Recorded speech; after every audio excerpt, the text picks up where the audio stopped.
குடல் வந்து பார்த்தீங்கன்னா வாஷ் பண்ணி வச்சது நான் வந்து குக்கரில் சேர்த்துட்டேன். அதுக்கப்புறம் சினமன் லீஃப், இது சினமன் லீஃபை ரெண்டாக அப்படியே கட் பண்ணி போட்டுக்கலாம்.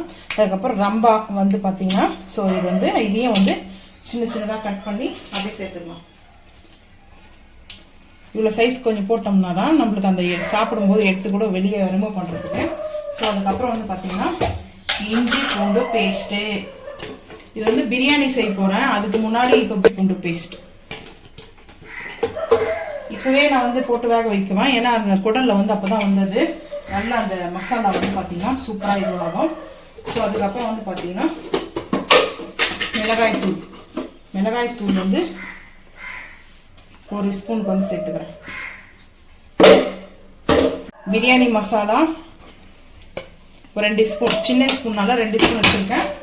அதுக்கப்புறம் ஒரு பிஞ்ச் அளவுக்கு மஞ்சத்தூள். அதுக்கப்புறம் வந்து பார்த்தீங்கன்னா கல் உப்பு கொஞ்சம் கம்மியாகவே போட்டுக்கலாம், பத்தலாம் அப்புறம் சேர்த்துக்கலாம். இப்போ வந்து பார்த்தீங்கன்னா கொஞ்சமாக லைட்டாக ஆயில், ஏன்னா வந்து சேர்த்துக்கிறேன். ஆயில் போட்டு வேக வச்சு பாருங்க, சட்டுன்னு வெந்துடும் 2 விசில்ல. ஸோ அதனால தான் நான் வந்து இந்த மாதிரி சேர்த்துக்கிறேன். இப்போ இதை வந்து நல்லா ஒரு மிக்ஸ் பண்ணிக்கலாம். மிக்ஸ் கரும்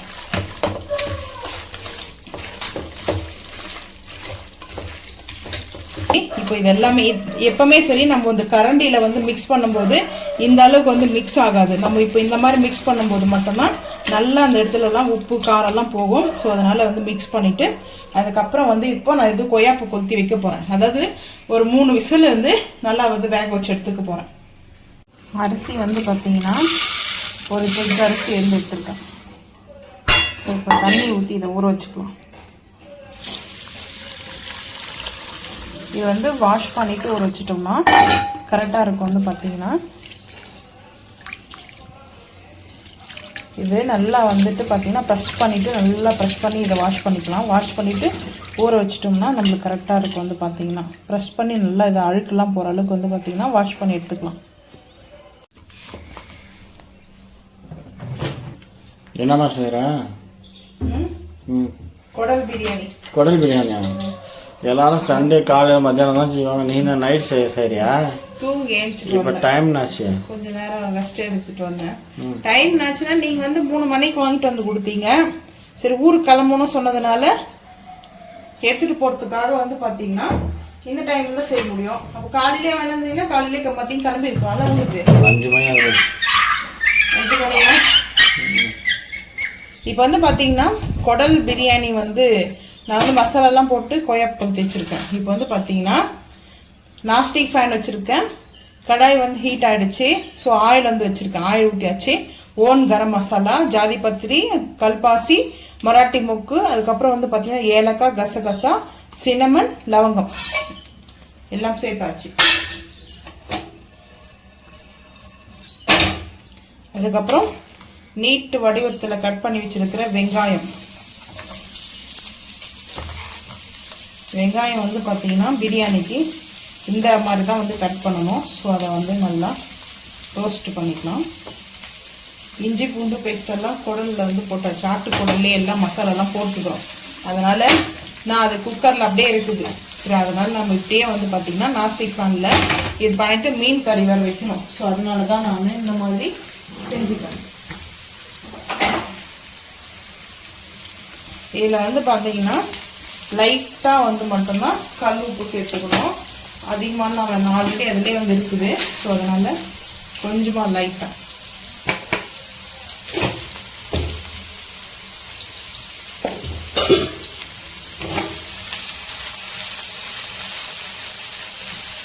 ஊருக்கு போகணுமா? சரி, குழந்தைக்கு வந்து பிறந்த நாளாச்சு, என் ஃப்ரெண்டோடைய குழந்தைக்கு வந்துட்டு.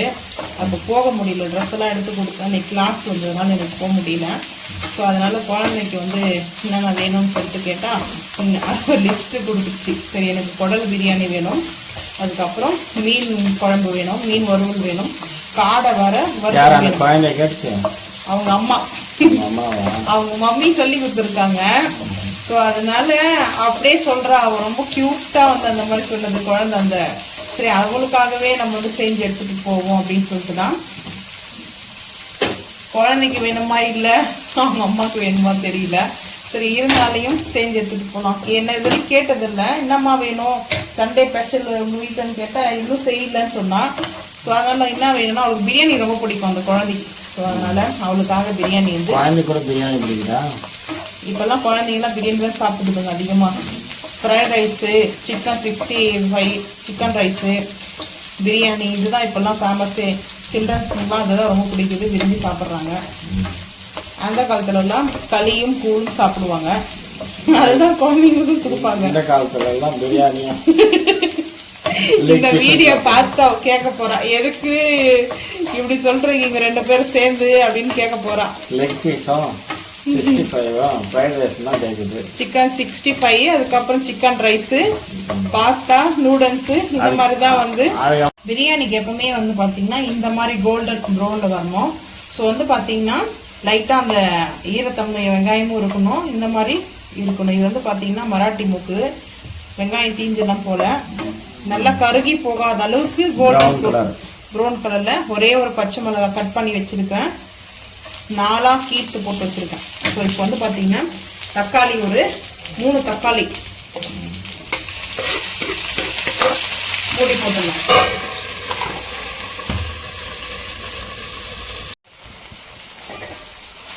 இப்போ வந்து பார்த்தீங்கன்னா தக்காளி நல்லா வந்து இந்த மாதிரி மசிலிச்சு, இஞ்சி பூண்டு பேஸ்ட்லாம் வந்து பார்த்தீங்கன்னா ஆல்ரெடி வந்து ஆட்டுக்குடலில் போட்டு வேக வச்சுருக்கோம். ஸோ அதனால் வந்து தேவைப்படாது. இப்போ வந்து பார்த்தீங்கன்னா கொத்தமல்லி ஒரு கைப்பிடி அளவுக்கு வந்து புதினா, ஒரு கைப்பிடி அளவுக்கு புதினா போட்டாச்சு, ஒரு கைப்பிடி அளவுக்கு வந்து கொத்தமல்லியும் வந்து போட்டாச்சு. இதுக்கப்புறம் வந்து பார்த்தீங்கன்னா மிளகாய்த்தூள் வந்து எடுத்துக்கலாம். இது கொஞ்சம் மிளகாய் வந்து பார்த்தீங்கன்னா இதுவாக தான் இருக்கும், வீட்டில் அரைச்ச மிளகாய்த்தூள் தான் இது. ஸோ இப்போ சேர்த்தாச்சு. அதுக்கப்புறம் வந்து பார்த்தீங்கன்னா பிரியாணி மசாலா ஆல்ரெடி நம்ம வந்து போட்டிருக்கோம். போட்டி ஆட்டுக்குடல் வேகும் போதே போட்டாச்சு. இப்போ சும்மா ஒரு 1/2 டீஸ்பூன் கொடுக்கும். ஏன்னா இந்த வெங்காயம் தக்காளி இந்த மசாலா கொடுத்து நான் எதுக்காகனா கொஞ்சம் ஓப்பன் பண்ணி ரோஸ்ட் பண்ணி எடுத்து வச்சுருக்கேன் தனியாக. ஏன்னா போட்டி வந்து பிரியாணி வந்து சாப்பிட மாட்டாங்க. ஸோ அதனால் பிரியாணி சாப்பிடாதவங்களுக்கு போட்டி ரோஸ்ட் வந்து பண்ணியிருக்கேன். பிரியாணி சாப்பிட்றவங்களுக்கு வந்து பார்த்திங்கன்னா பிரியாணி செய்கிறோம். இப்போ அதுதான் இப்போ நல்லா இது வந்து மிக்ஸ் பண்ணிக்கலாம். நல்லா இந்த அளவுக்கு வந்து பார்த்திங்கன்னா இது தக்காளியாக நல்லா மசிஞ்சிச்சு. ஸோ இந்த மாதிரி வரணும். குக்கரில் தாளிச்சிருக்கலாம், நான் வந்து பார்த்திங்கன்னா அதில் தாளிச்சு விடலை. இப்போ இதில் வந்து பார்த்திங்கன்னா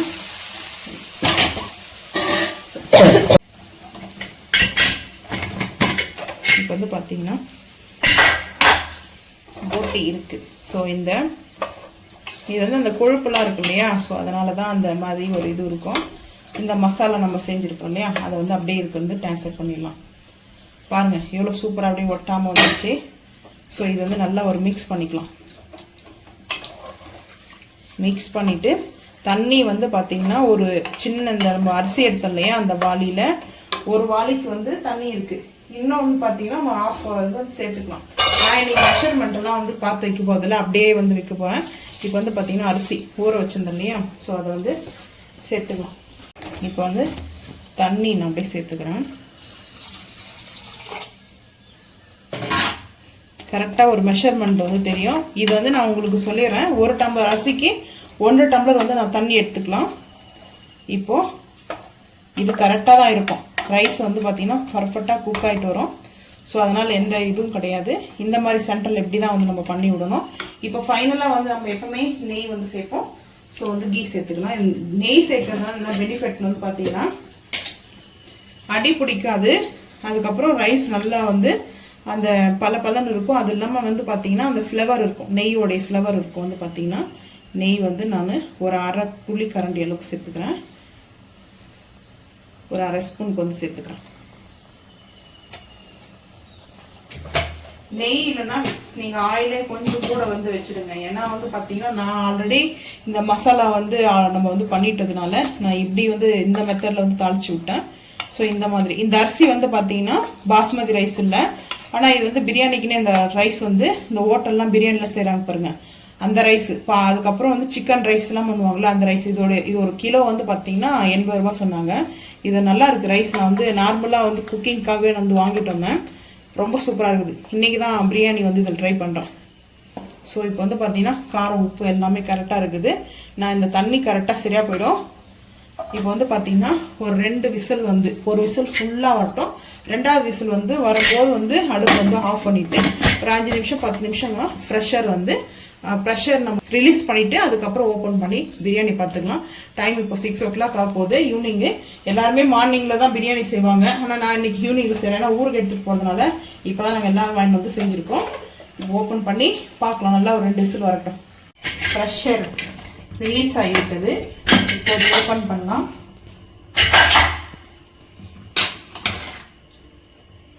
நம்ம ஹாட் பாக்ஸ் போட்டுக்கிறியாதா? ஹாட் பாக்ஸ் தான் வந்து எடுத்துக்கலாம்னு பார்க்குறேன். ஏன்னா வந்து பார்த்தீங்கன்னா இங்கே சாப்பிட்றீங்களா அங்கே போய் சாப்பிடுங்க. நான் இப்போதைக்கு இங்கே கொஞ்சம் சாப்பிட்றேன். ஒரு 1 வீக்காகவே சரியாக குக்கிங்கே பண்ணுறது இல்லை வீட்டில். காலையிலேருந்து எங்கே சாப்பிட்றோம்? காஃபி டீ தான் வந்து சாப்பிட்றோமே காலையிலேருந்து சாயந்தரம் வரைக்கும். நைட்டு ஒரு வேளை மட்டும் தான் சாப்பிட்றதா இருக்குது. குடல் பிரியாணி அதுவும் இல்லாமல் பாருங்கள், இங்கே வந்து பார்த்தீங்கன்னா சூப்பராக அடியெல்லாம் பிடிக்காமல் இருக்குது பார்த்தீங்களா? இந்த மாதிரி தான் இருக்கும். ஸோ வந்து நான் இப்போதைக்கு கொஞ்சமாக வந்து வச்சு சாப்பிட போகிறேன். நல்லா கம்மன்னு வாசனை. டேஸ்ட்டுக்காக தான் நானும் அங்கே வந்து சாப்பிட போகிறேன். எல்லாரும் சாப்பிடும்போது நம்மளும் வந்து சாப்பிடாம இருக்க முடியாது. ஸோ அதனால் ஹாட் பாக்ஸில் போட்டுக்கலாமா இல்லை அப்படியே பார்சல் பண்ணிக்கலாமா? ஹாட் பாக்ஸில் போட்டுரும். சூடாக இருக்கும் ஹாட் பாக்ஸில் போட்டால். என்ன ஒன்று ஹாட் பாக்ஸில் போட்டால் அங்கே தூக்கிட்டு வாங்க திருப்பம். அதுதான் அவங்க கஷ்டம். சரி ஓகே, சாப்பிட்டு ஹாட் பாக்ஸில் வந்து போட்டுப்பேன். அதுக்கப்புறம் மீன் குழம்பு ரெடி ஆகிவிட்டது. ஸோ மீன் குழம்பு கேட்ட மாதிரி இது ரெடி பண்ணிட்டேன். குடல் பிரியாணிக்கு மீன் குழம்பு சைடிஷாக கேட்காதீங்க. நான் டேஸ்ட்டுக்காக மட்டும்தான் எடுத்திருக்கேன். எப்படி இருக்குதுன்னு பார்க்கலாம். மீன் குழம்பு வந்து பார்த்தீங்கன்னா இது சூப்பராக இருக்கும். நல்லா புளிப்பும் அந்த டேஸ்ட்டும் அட்டகாசமாக இருக்கும். சரி இது அவளுக்கு எடுத்துகிட்டு போவோம். இப்போ வந்து பார்த்தீங்கன்னா இந்த மீன் குழம்பு வந்து டேஸ்ட்டு பார்த்து நான் சொல்கிறேன் எப்படி இருக்கு சொல்லிட்டு.